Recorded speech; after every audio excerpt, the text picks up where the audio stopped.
Drola penjir sanje drobar sho sanje chedan tsogi cho nam la Chansho pardo dane chapsum che dagi jinso gibe sunam je drola penjir sanje drobar sho samje tamje dewa tan deve judan dembar jurje Dunga tan dunga ji chunan drava jurchi Dunga me be dewa tamba tan min drava jurchi Nyedin shada nidan drave danyon shambola neba jurchi In the Dharma Expanse Palace of Akanishtas, the essence of all Buddhas of the three times who shows me directly my mind is Dharmakaya. I prostrate to the glorious exalted Guru. Please bless me and all sentient beings that our minds become the Dharma. Please bless us that the Dharma become the path. Please bless us that the path dispel confusion. Please bless us that confusion arise as wisdom. And now think to yourself first that we must bring all of our mothers, all sentient beings, to the state of completely perfect Buddhahood. And in order to do this, we must listen to, contemplate, and meditate upon the Dharma. And so please listen this afternoon with this motivation of bodhicitta. The Dharma that we are listening to is the verses on the Treasury of Abhidharma by Vasubandhu, as explained by the Ninth Karmapa Wangchuk Dorje in his commentary Youthful Play. And of the 8 chapters of the verses on the Treasury of Abhidharma, we are discussing the 4th, the teachings on karma. So teachings on karma. We started out this year speaking about the 3rd, which is basically presenting the truth of suffering, the suffering of the world. And then when you wonder what does the suffering come from, the suffering comes from the truth of the origin, which is karma and affliction. So we are talking about the aspect of the truth, the origin that is the karma, a central aspect of Buddhist teachings. And within this explanation of karma, there is a brief presentation of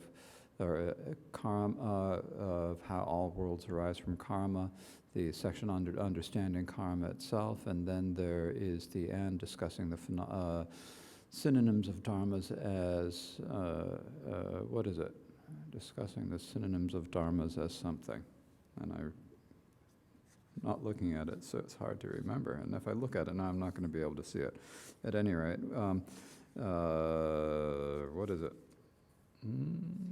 Yes, here we are.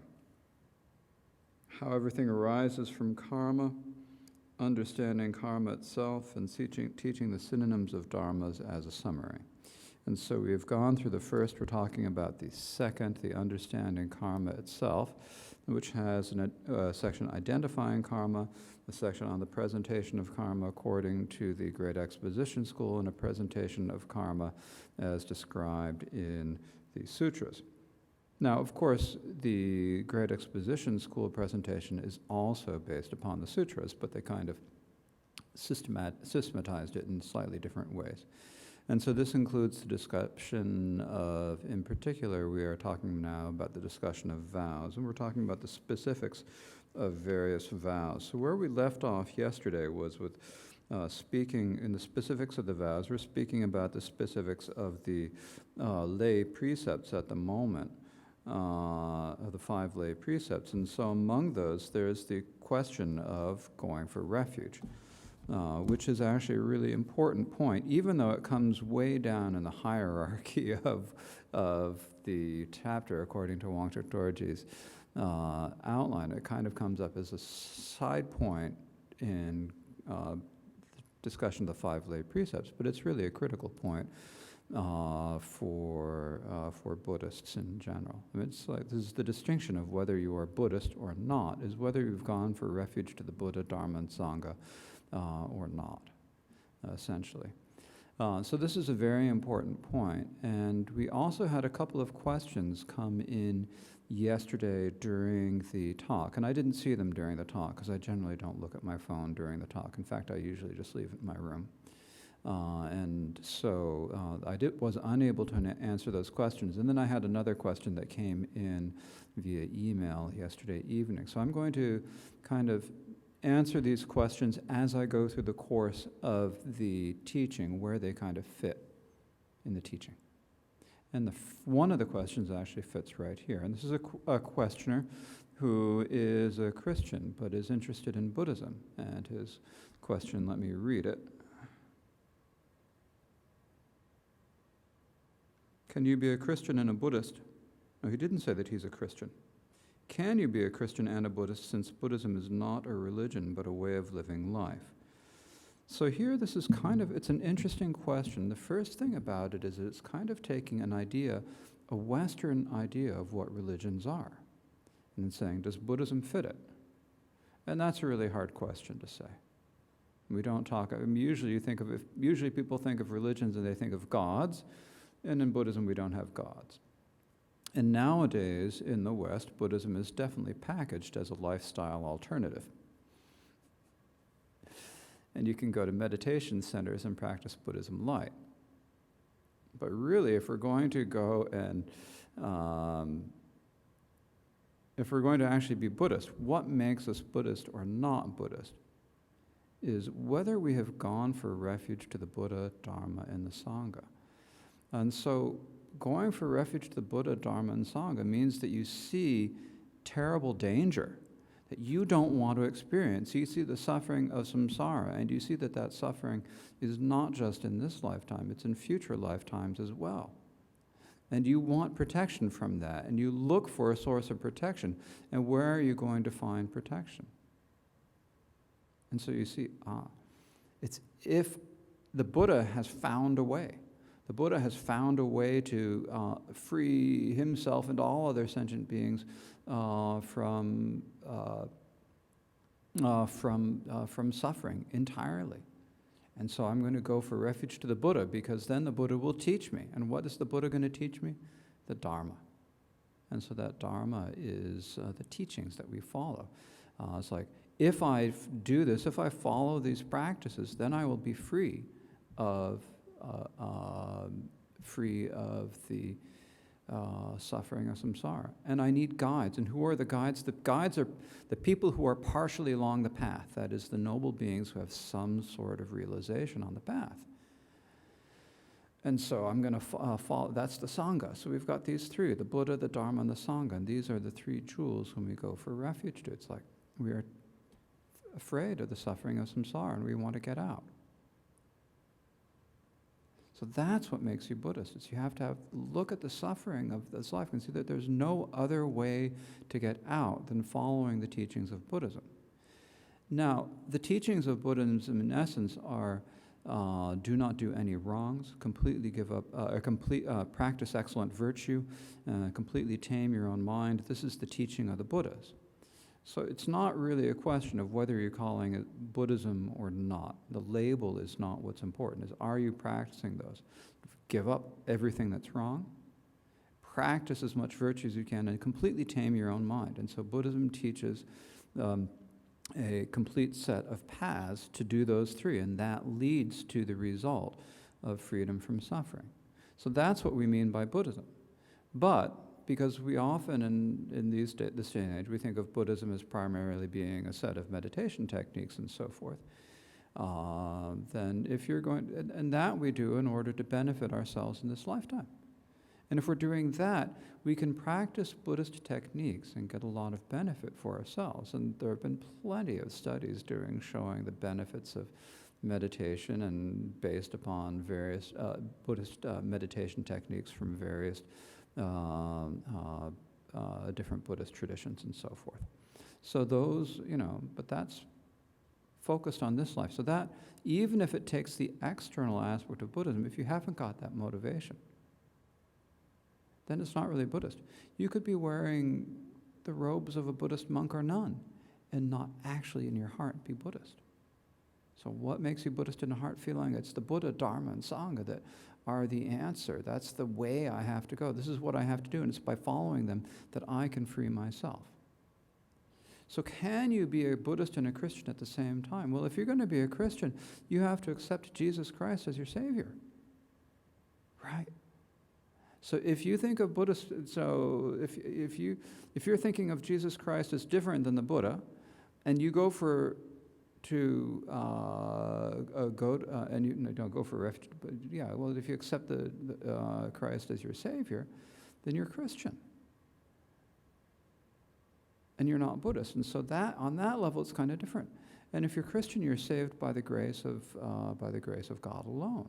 It doesn't matter what else you do. If God grants you His grace and you're ready to receive it, then they say that you're going to go to heaven. In Buddhism, we look at that and we say it's by our act, it's by what we do ourselves that makes that frees us. There's no one else can do it. The Buddha cannot take away our sins, our misdeeds with his hands, or wash them away. He cannot grant us boons to give us liberation. It's by teaching the Dharma, teaching the peace, the Dharmata. So in that way, there are some significant differences between Buddhism and Christianity.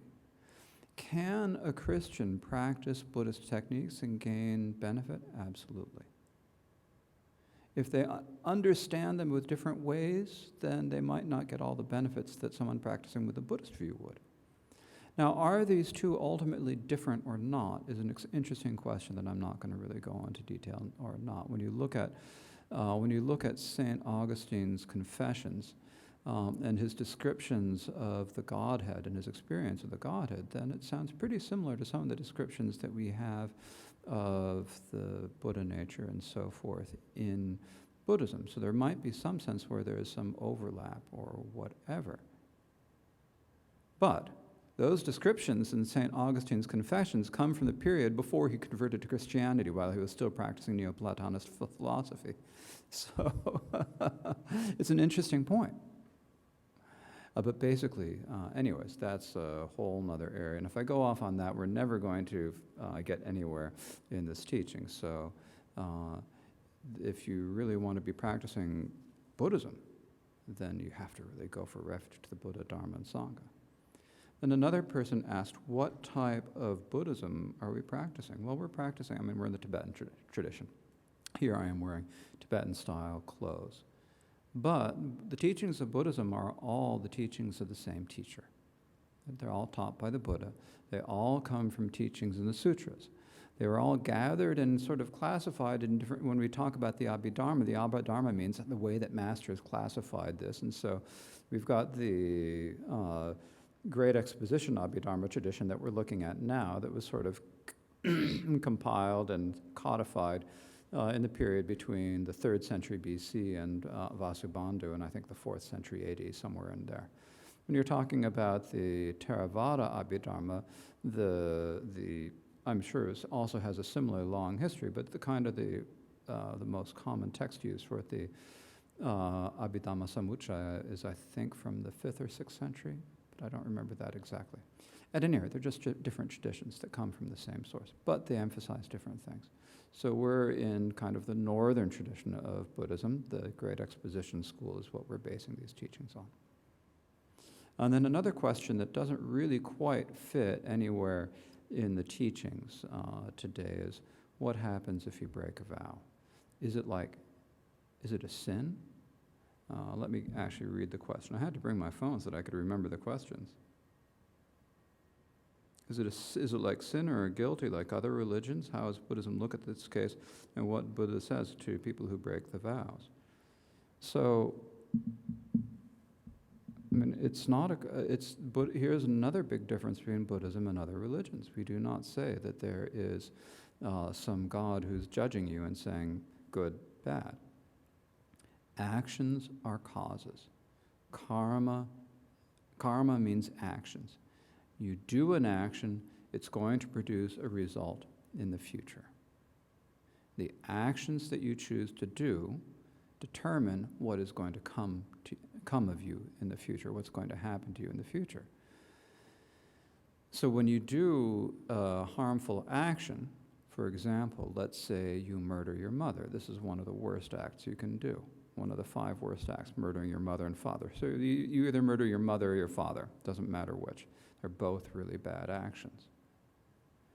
The result of that action, the natural result of that action is that you're going to be reborn in the lowest hell after you pass away. And you won't go to any other, you won't have any opportunity to go into any other birth in between. You'll go directly to that lowest hell. This is just a natural fact of that action. Does it mean that the person who killed their mother is a horrible, guilty person who deserves to burn in hell? No, because that's just a misguided person who acted out of anger or hatred or so forth, and is going to reap the results of that. So it's nothing other than just a question of someone whom you should feel a lot of compassion for. Now, obviously, you do have to do things to prevent people from, murdering their mothers and fathers, if you can. But that's a different issue, whether you look at the being. So it doesn't make you into something evil. There's no one judging you. It's a question of what's going to happen. If you plant chili seeds, you're going to grow chili peppers, which are hot. If you plant cherry seeds, you're going to grow cherry trees, which have sweet fruit. You can choose. Which do you want? So this is just this is an example.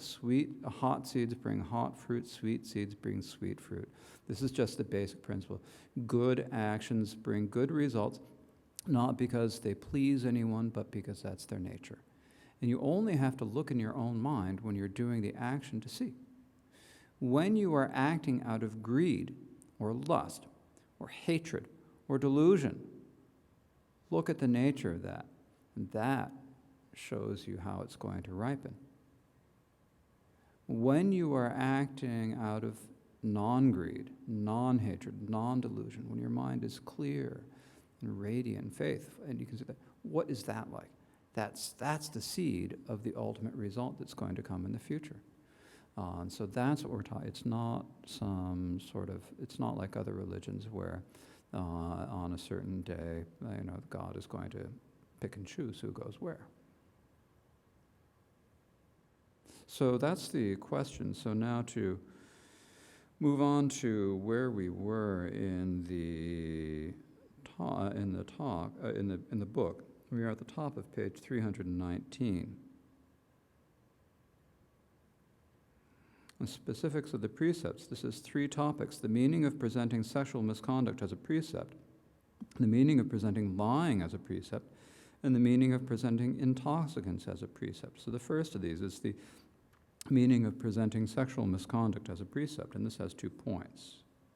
The actual is the first. It says, since sexual misconduct is reviled, since abstention is attained. And of course, the root verses, as usual, are very, very concise. So here the issue is, with all the other vows, in all the other vows, when you talk about the bhikshu vows, the novice vows, and in the 8 vows of the fast, you give up sexual activity entirely, because all sexual activity is motivated by lust to some degree or other. So you give it up in its entirety. But in the 5 lay precepts that lay people take and hold for their entire lifetime, it's not presented as giving up unchaste conduct, but instead it's presented as giving up sexual misconduct.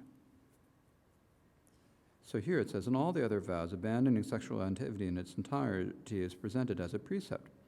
Why in the lay precepts is abandoning sexual misconduct presented as a precept? So why here is there that difference? Why not giving up all unchaste activity?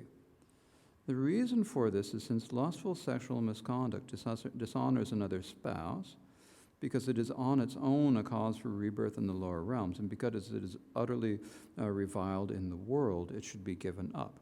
So these are three things that differentiate lustful sexual misconduct, which is basically adultery or sexual activity with someone whom you should not engage in sexual intercourse with.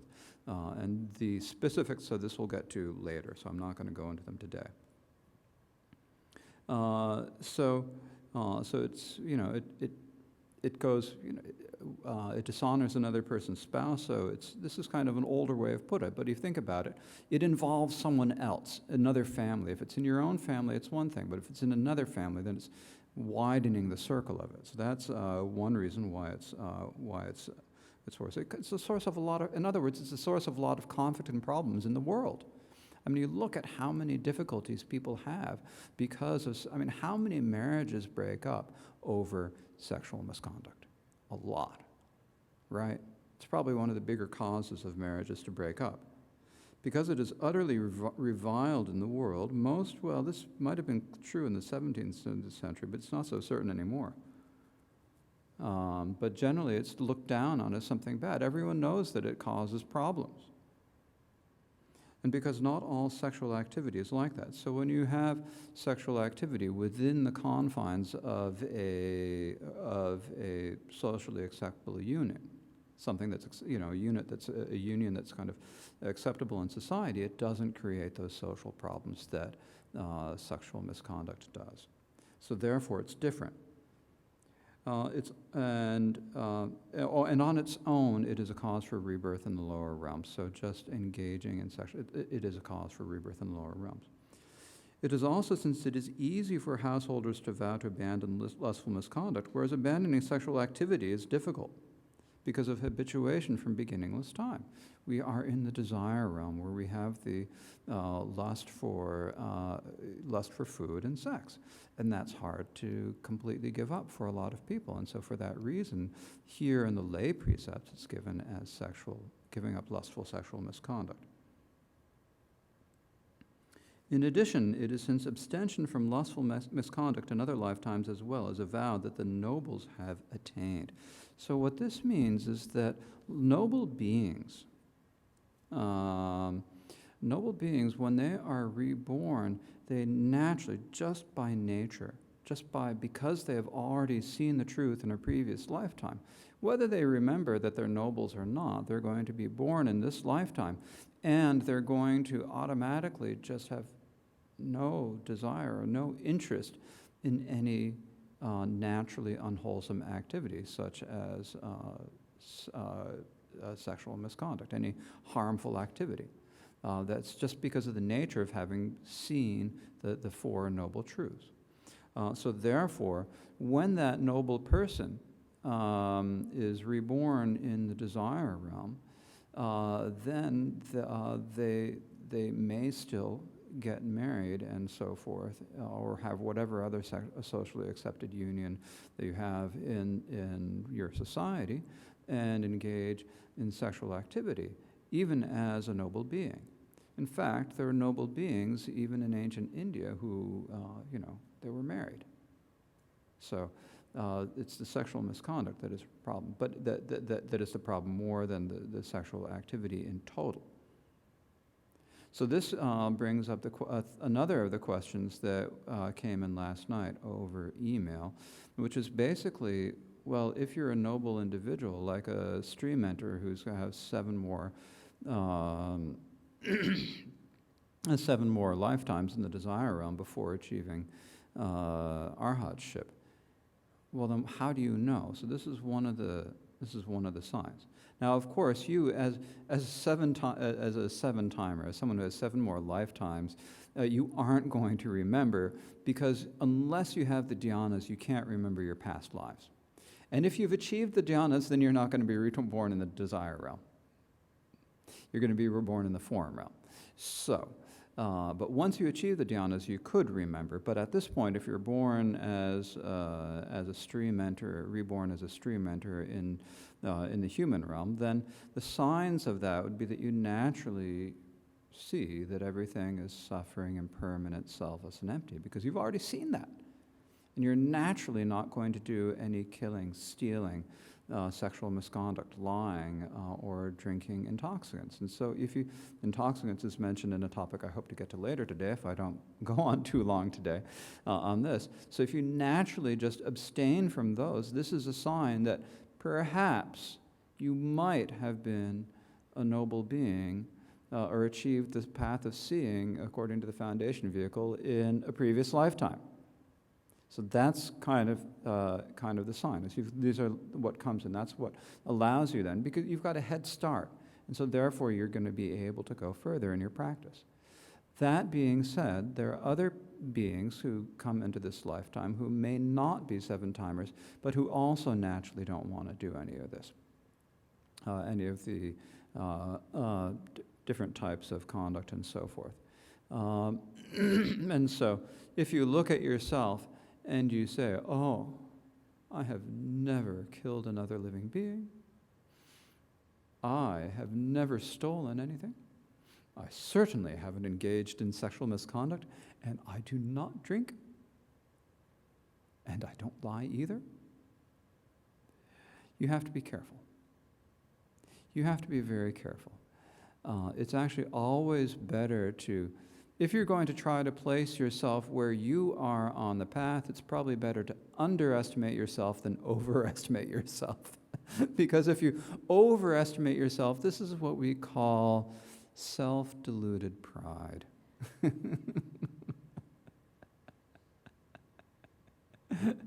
Whereas if you think, it's possible, of course, but I have no memory, I better just start from the beginning. That's a better way to start. Okay, so I hope that answers the questions that came. And I think that takes care of the ones that I remember made note of.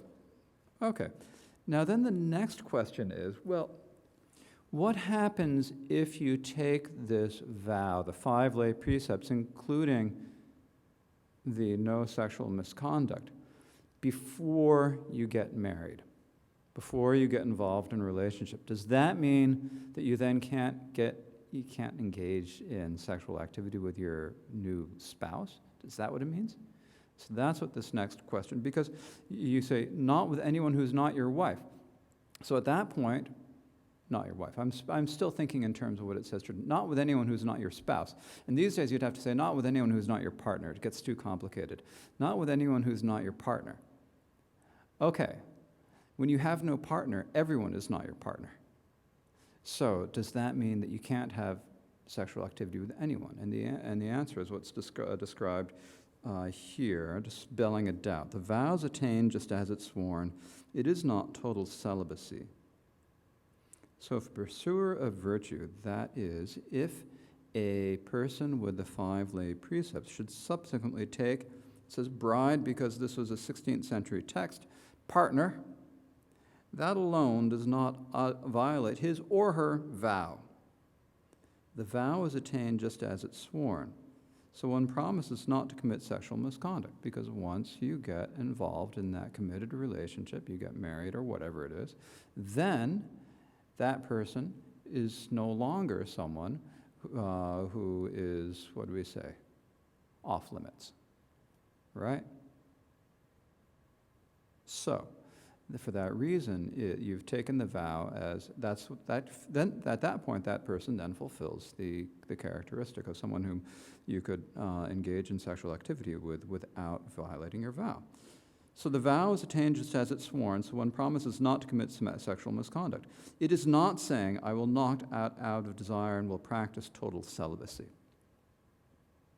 Now, a number of you here are Tibetan students, and some of you might also be looking at the Sanskrit text, or you might be looking at other translations. And this is actually the last line, it is not total celibacy. I will freely admit it is an extremely free translation because it's very difficult to make the actual, translate the actual words in a way that makes sense. And the actual words are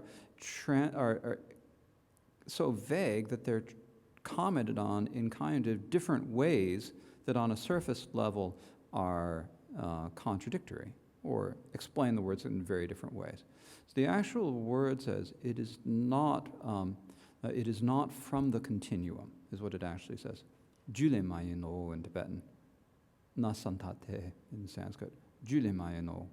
So when you say it not in relation to the continuum, this means the way it's explained in the auto commentary is that you are not saying, in this continuum, that is within the continuum of this lifetime, I will not commit sexual activity. You are not saying that. You are saying, I will not commit sexual misconduct.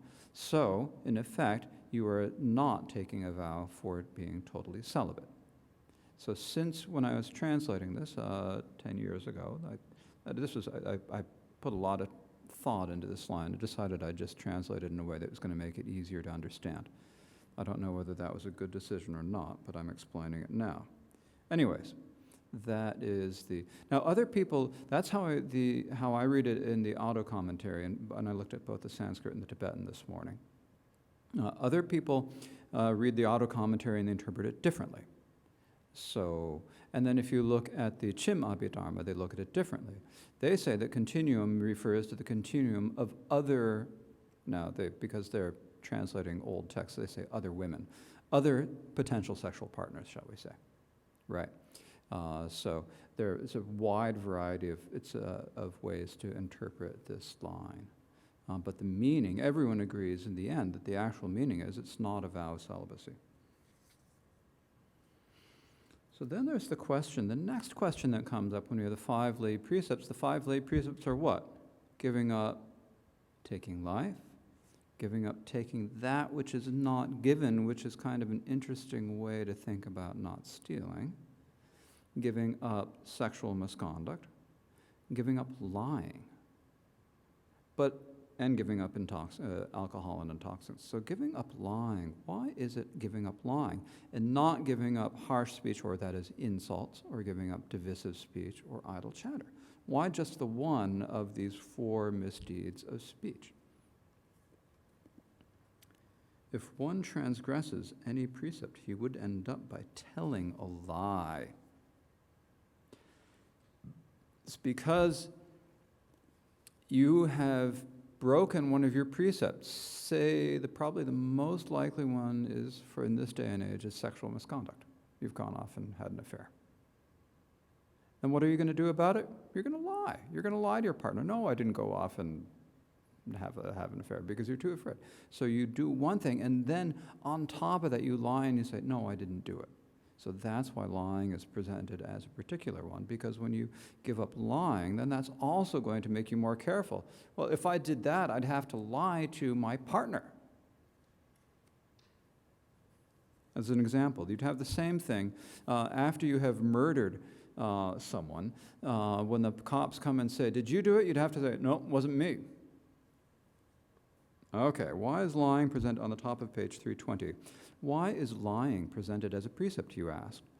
It is because if someone should transgress any precept, when asked about it, they might possibly say, I didn't do that. He would possibly end up by telling a lie on top of their previous violation. Abandoning lying is presented as a lay precept in order to prevent that. Okay, so that's basically saying the same thing I just said. And then the next one is the meaning of presenting intoxicants as a precept. Of the prohibited unwholesome intoxicants as one will hold the others. So we've got 2 types of unwholesome acts. We've got unwholesome acts that are just unwholesome by their nature. Killing, stealing, sexual misconduct. You have to be motivated. They're unwholesome by their nature because they have to be motivated by an affliction. You have to have hatred to kill. You have to have desire, greed, or lust to commit sexual activity or stealing. But with intoxicants, it's different. With intoxicants, you could just, there are other reasons. Some people might take alcohol as a medicine and so forth. And so so this is what we call a prohibited unwholesome activity. In other words, this isn't the type of action that the Buddha prohibited his followers from doing for various reasons. And it's not that the action is necessarily harmful in and of itself, but it's because if you do the action, then you are disrespecting the words of the Buddha. So, for example, with a bhikshu, to pull leaves off of live plants is a violation of the vow. But is it actually a misdeed? It's not naturally, but if we are unmindful, if as a bhikshu I'm unmindful and I start pulling leaves off of trees, then I'm breaking one of the precepts. So it's a prohibited unwholesome. So alcohol falls under this category. Actually, there is a long debate in the long debate as to whether drinking alcohol is a prohibited unwholesome activity or a naturally unwholesome activity. It takes about 2 pages in the auto commentary, and there's a lot of it on it and other commentaries as well. So there's a lot there, and there are masters of the Vinaya who say that actually it should be a naturally unwholesome activity because it naturally leads you to harm. It naturally creates problems. When you have intoxicants, it lowers your carefulness. Even before the point where you realize you're drunk, it lowers your carefulness. And then you're more likely to do other actions that are naturally unwholesome. And so and for that reason, it should be included in, among the naturally unwholesome. So here it says in the commentary, of the prohibited unwholesome acts, why is only abandoning intoxicants presented as a precept? So for the 5 lay precepts, why are we only talking about the giving up intoxicants as opposed to giving up pulling blades of grass or digging holes in the ground without purpose and so forth? And the reason is that if you abandon drinking intoxicating beverages, one will hold the other precepts. So once you have given up intoxicants, then you'll be able to have more control of your mind, and you'll be able to do that, able to keep them more easily. The classic story from the Vinaya is of the bhikshu who was going on his alms round. And he came to the house, or a hut probably, we would call it a hut these days, but they're what they called houses in the 6th century BC. He came to the house of this woman who blocked the door and said, okay, you can either sleep with me, kill my goat, or drink this whiskey. But I'm not going to let you out till you do one of the 3. So the bhikshu said, oh man, well, there's a rule against sleeping with her, so I'm not going to do that. And I can't kill because I'm a bhikshu. But there's no rule about alcohol yet, so down the hatch.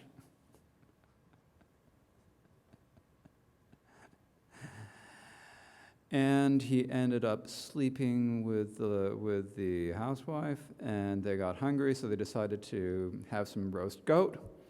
And then her husband came home, and he killed the husband too. So, this is what happens. I mean, this is the reason why. When you drink, you get in trouble. Now, you may say to yourselves, oh, that's a nice story from the 6th century BC, but I can handle it. You have to be careful.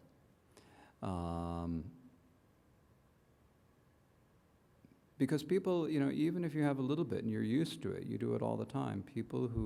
Even people who drink regularly, when they have their usual evening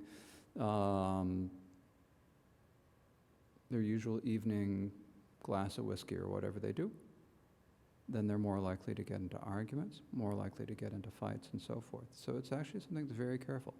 And the other question is, well, how much do you have to drink in order to break the precept? And there are different positions given by different people for various different reasons. The scriptures here are very strict. You may not drink even the amount that would fit on the tip of a blade of grass, not even a small drop, because a little bit leads to a little bit more. And you may not even drink it as a medicine if you have taken this precept. So there are people who and this is difficult because we get homeopathic remedies often are in alcohol-based solutions, right? Many remedies come in alcohol solutions, so you have to be careful. Those are, if you have taken this vow, they are off limits. These days there are masters, including Trungpa Rinpoche. Rinpoche recognizes that in the West, alcohol is extremely prevalent and very common, and social drinking is so prevalent that if you don't drink, it's considered antisocial. Antisocial, not drinking. So he has sometimes suggested to people that that a sip is okay. So that is another way of interpreting it. At any rate, the scriptures say not even a drop, not even as medicine. So that's the Intoxicants as a precept. There's a lot more, but I have a lot more to cover today, so I'm not going to go too much into it. What vows are attained in relation to? This is an interesting topic, but it's kind of hard to get into by the literal words. There are two topics, individual explanations and combined explanations. The individual explanations are for the vows of liberation and then for the vows of jhana and undefined vows. And so first, the vows of individual liberation. So first, where the vows of individual liberation are attained from. The vows of liberation must be attained in relation to all, both, and present. So here, where they're from doesn't mean what country they come from. It means what type of sentient beings, what types of actions, what types of and what types of phenomena is obtained in relation to. So here, the vows of desire must be attained in relation to all, both, and present. So this is kind of a dense, again, a concise and dense verse. So rather than comment on the verse, I'm just going to go through the commentary. When one attains any one of the vows of individual liberation, jhana or undefiled, from one basis, that is, from one set of, on one set of the five aggregates in one lifetime, does one also attain the remaining from that basis, you ask? No. So this is saying that basically the things from which, in relation to which you achieve the pratimukta or individual liberation vows, are different than those in relation to which you take the vow, or you receive the undefiled and dhyana vows. They're kind of different. There's some overlap, but they're different. And so to start out with the ones for individual liberation, the vows of individual liberation of desire. So it says the vows of desire in the root. So the only vows you have in the desire realm are the vows of individual liberation, because the dhyana vows come when you achieve dhyana, right? And the undefiled vow is not included in any. So they must be attained into all three aspects of karma: the preparation, the actual act, and the aftermath. So the preparation means everything you're doing to get ready for that act. Your act, so we're talking about vows, we have to think about something bad. So you are thinking about slaughtering a sheep.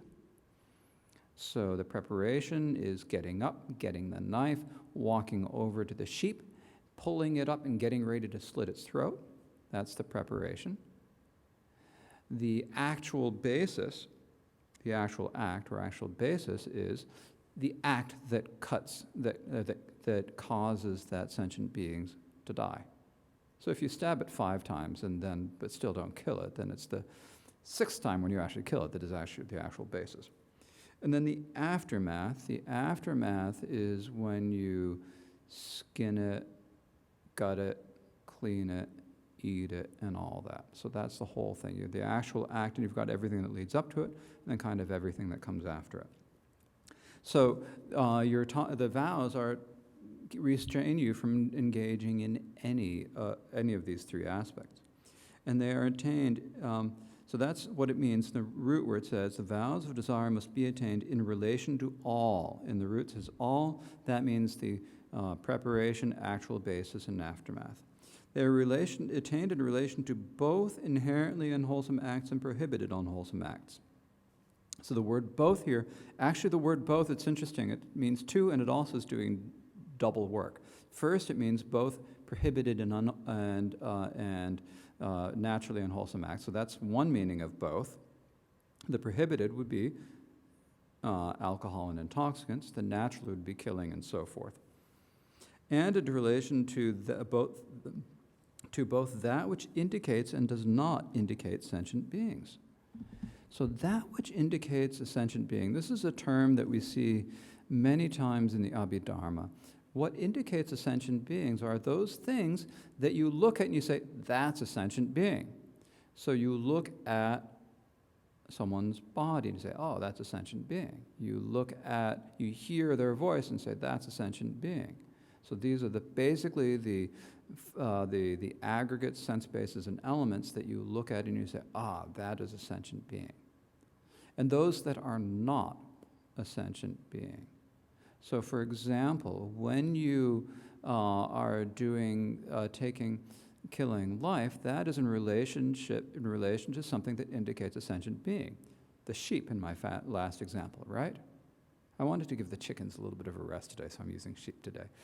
And then if you are talking about stealing, you're talking about something that doesn't indicate a sentient being. So the commentaries say gold, and so now we can say, I don't know, money, stock options. No, stock options is whatever you're going to steal, swindling, the money, the loot.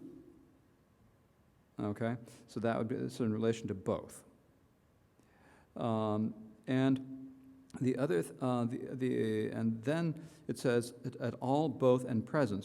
So that's both. It has the double effect of both inherent and prohibited, natural and prohibited, as well as that which indicates a sentient being and which does not. And then the final bit is the present. And because they engage the mind support, they are attained in relation to the present aggregate sense bases and elements. So this is talking about now. It's talking about the present moment. You're not talking about keeping the vows in relation to the past. You're not keeping the vows in relation to the future. It's talking about the present, right? They're not attained from the future or past because these are not counted as sentient beings. I am going to kill yesterday's person. You can't do that. So therefore, you can't do it. I am going to kill tomorrow's person. No. You're still in today. You have to kill today's person if you're going to kill. That's basically what we're saying. So that's the vows of individual liberation. Next we have the vows, where the vows of dhyana and the undefiled vows are attained from. The dhyana and undefiled vows relate to actual and all times. So here, this is an interesting question. This is taken right out of the auto commentary. If the dhyana and undefiled vows are attained in relation to the actual basis, but not the preparation and aftermath, what need is there to mention the prohibited unwholesome? So the dhyana and undefiled vows relate to the actual basis only. They're not about the preparations, they're not about the aftermaths, they just prevent you from doing the actual basis. And so, because it's only the actual basis, then that also would mean that they don't include the prohibited unwholesome activities. In other words, digging holes and pulling leaves off of trees does not violate your dhyana vows.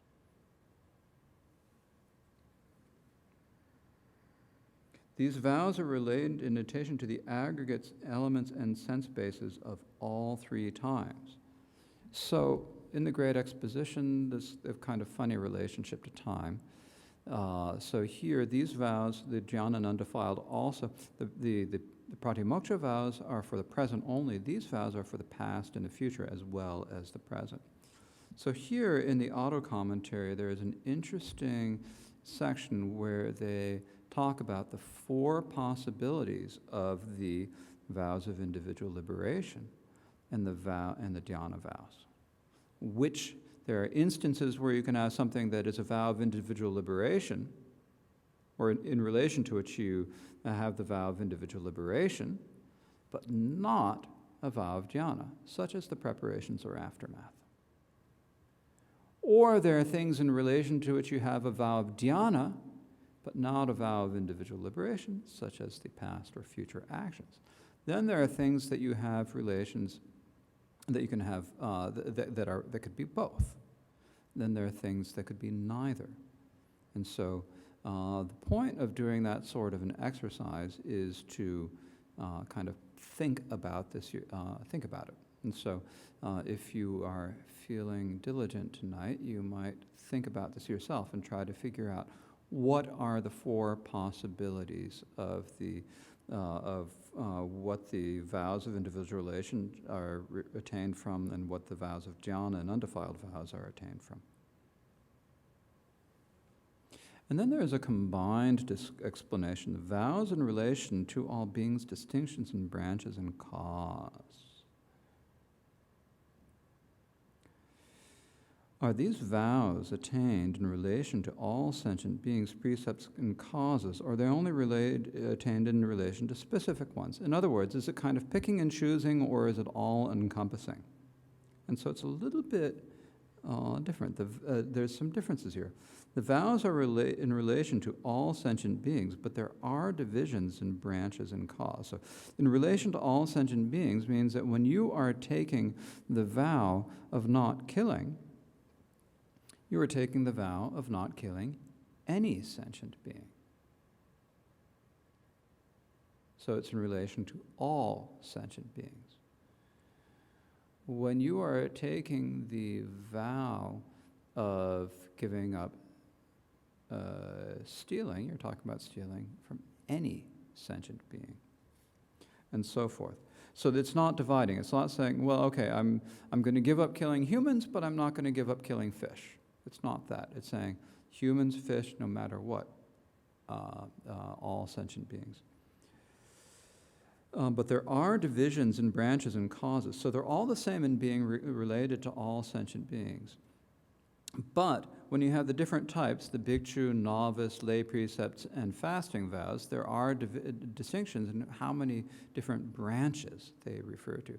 Now here, branches means it refers to the 3 misdeeds of body and the 4 misdeeds of speech.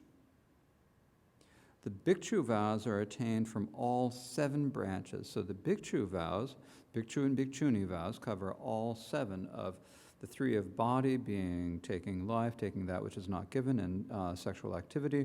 The 4 of speech being lying, insulting or harsh speech, divisive speech, and idle chatter. So all 7. The lesser vows from 4. So the novice vows, the lay precepts, and the fasting vows from only 4. Taking that which is not given, taking life, taking that which is not given, and either abandoning sexual misconduct or all sexual activity, depending upon the vow, and then giving up lying, but not harsh speech, divisive speech, or idle chatter. And also, if you, in terms of their cause, they can be distinguished. If you propose that the cause of the 3 vows, if you propose the 3 virtuous fruits as a cause, in other words, if you propose that the causes of taking the vow are the virtuous fruits of non-greed, non-hatred, and non-distinction, the three arise together. So the causes, if that's the cause of taking the vow, those 3 always happen together, and that would be the cause of all of the vows. So there's no distinction in terms of the causes. But we also talked the other day about how they can be weak or so forth, as it said in line 30, in verse 31, they're weak, etc., like the mind. So you can say that there's greater, middling, or lessing volition as causes. So in that case, you can say that there's distinction in the vows because of that. So if you propose greater, middling, and lesser volition as a cause, they do not arise together, so there is division. In other words, the greater volition and middling volition never happen together. You either have greater, or you have middling, or you have lesser. You never have all 3 or 2 of the 3. You can only have 1. So that would create a distinction in the vows. They are attained if one is free of the 5 qualifications. The 5 qualifications are the qualification of sentient beings, the qualification of the branches, the qualification of, I better just take a look at my note instead of giving myself a hard time. It's there in the footnotes, note 195. And of course, I just don't want to miss the one. This is the sort of thing that you should have this in your mind.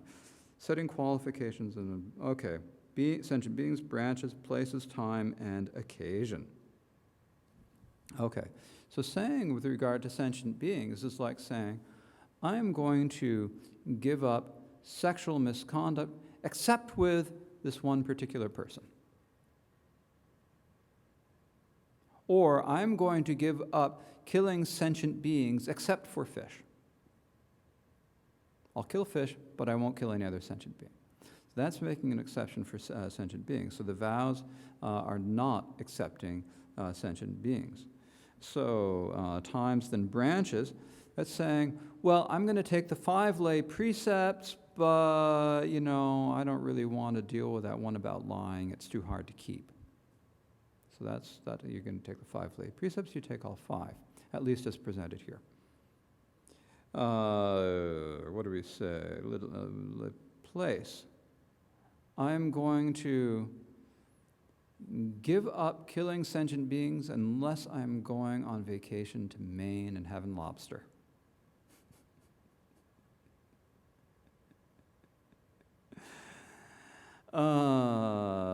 What else? I'm sorry, picking on Maine. Yes. Places, time. I'll only do it for a year. So this is kind of common, actually. I'm going to take these vows for a year. Now, if you do that, or you can say, I'm going to take them for a month. If you do that, it's still good conduct. In fact, all of these, if you say, I am going to give up killing except when I go to Maine on vacation, it's still good conduct, but it does not rise to the level of a vow. So that's a distinction that has to be made. So it might sound like I'm saying, oh, those people who are going to go and have lobsters in Maine on their vacation, that they are just horrible people. Some of them are nice folks. But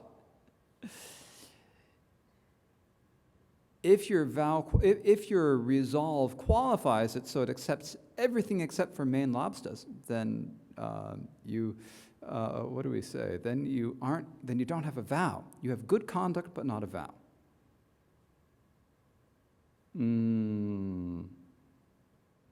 Okay. Sentient beings, time, place, occasion. And an occasion is like, I'm going to give up killing except in war. If I have to go to war, I'll go to war and kill. But otherwise, I'm going to give up killing. Okay, so those are the 5. So basically saying you can't pick and choose so much. You're going to take a vow. You got to be. It's like this is the vow you're taking. Now, how wrong vows are attained. So we've talked a lot about vows. We talked about how you get vows, how you take them, what the precepts and so forth are. Well, what about wrong vows? How do you actually get a wrong vow? Now, I've talked about this a little bit, but here is where it goes into it in detail. Where they are attained from. Wrong vows are gained in relation to all branches, not to causes. So this is similar to the discussion of what the vows are attained in relation to, and that it's kind of difficult to get it from the root. So in the commentary it reads, wrong vows are attained in relation to all sentient beings and all the branches of karmic paths. So if you have the wrong vow, then it's basically you're just not caring about any other sentient being, or it's like willing to engage in the activity with all other sentient beings and all the branches.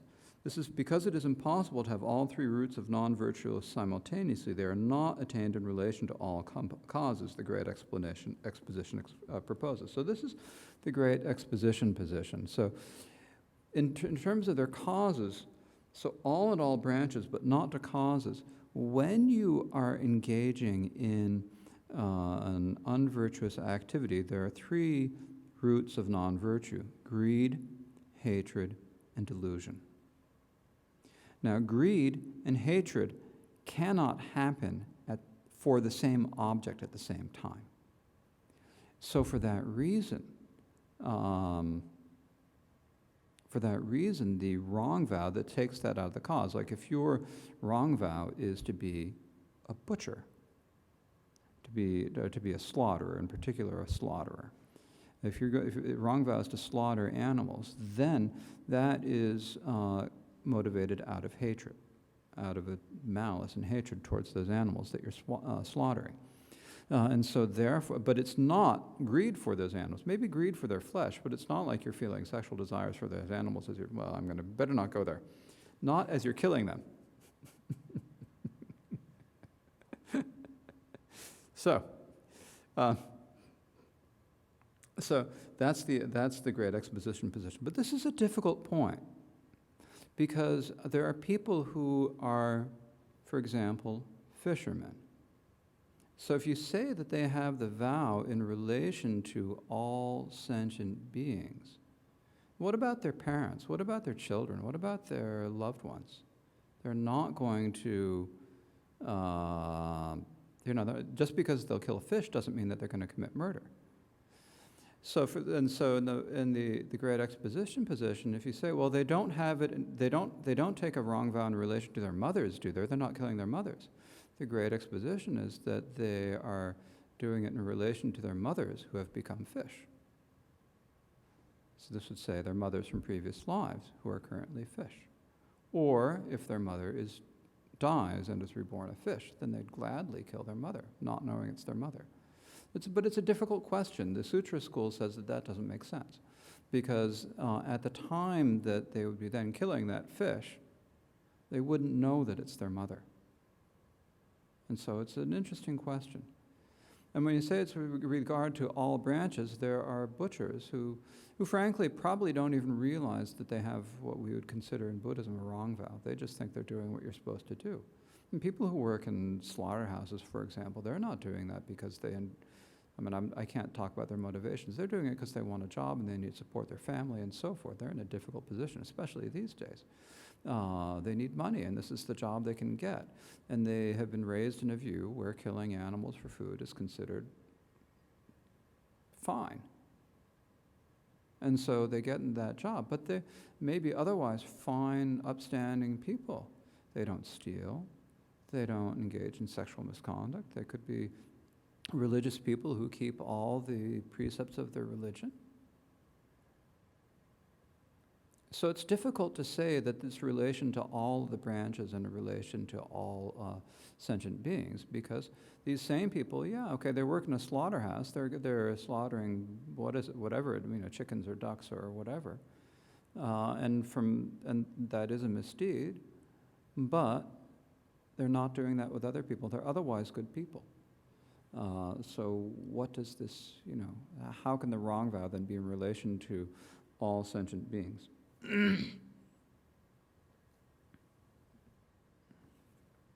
And so here, this is where Wangchuk Dorje says, the master explains that vows have the intention to help all sentient beings, so it is logical to attain vows with regard to sentient beings, but butchers and so forth do not have wrong intentions with regard to their parents, so how could they attain their wrong vows in relation to all sentient beings? He considers that illogical. So basically, that's the point that we're talking about. So how they are attained. How do you end up with a wrong vow?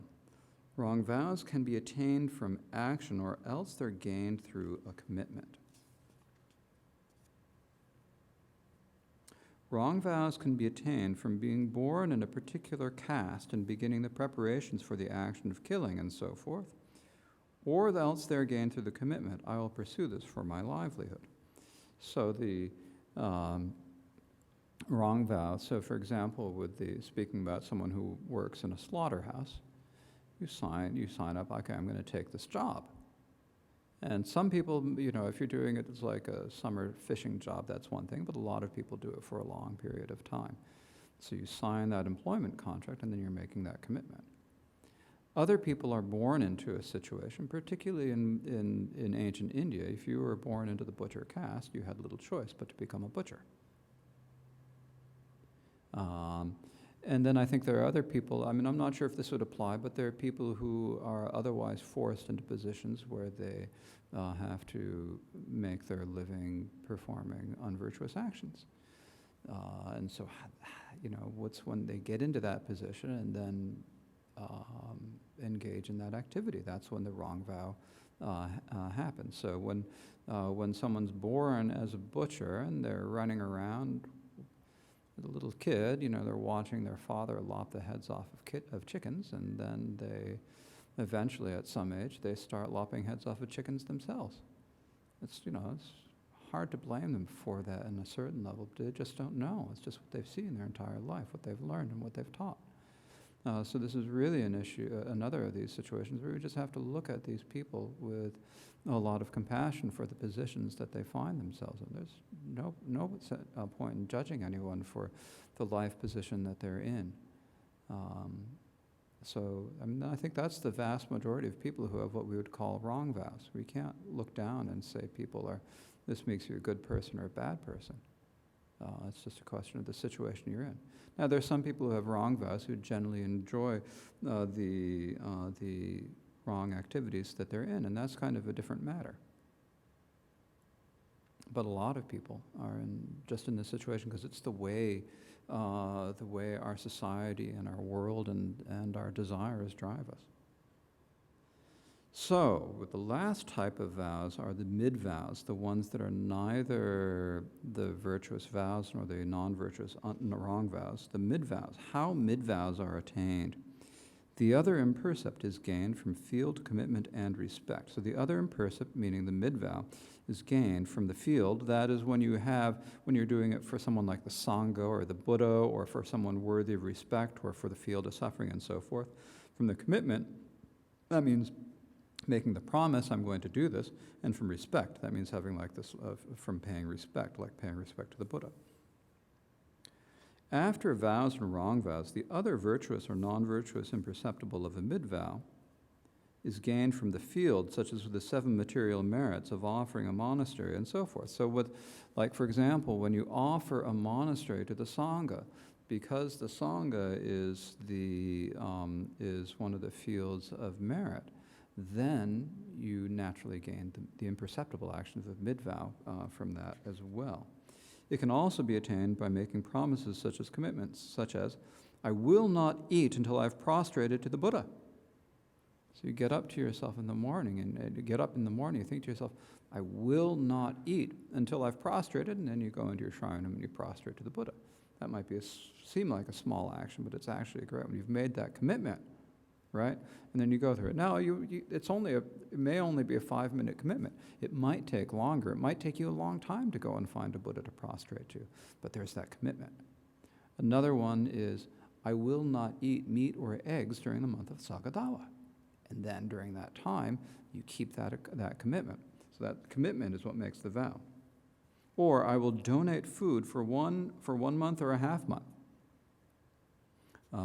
So right now we have a pandemic, and lots of people have lost their jobs. I'm going to give food to the food pantry for the rest of this month, and so forth. Or from the opposite of such commitments, which would be negative ones. And it is gained from paying respect. The imperceptible of the mid-vow is attained through a strong, afflicted, or a sincere intent. So it's really that question of intent that makes the difference on the vow. So that is enough for today's class.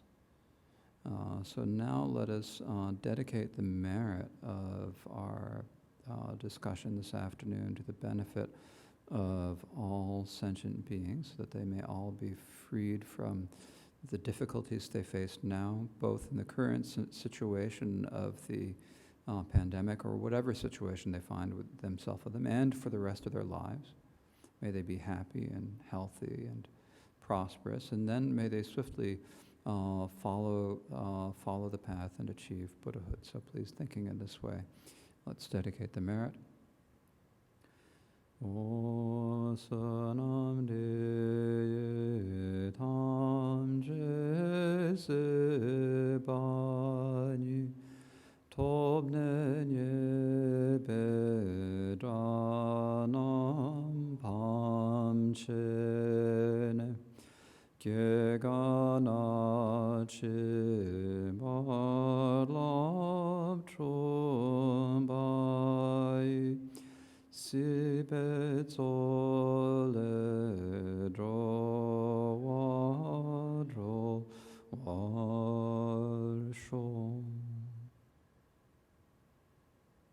Thank you.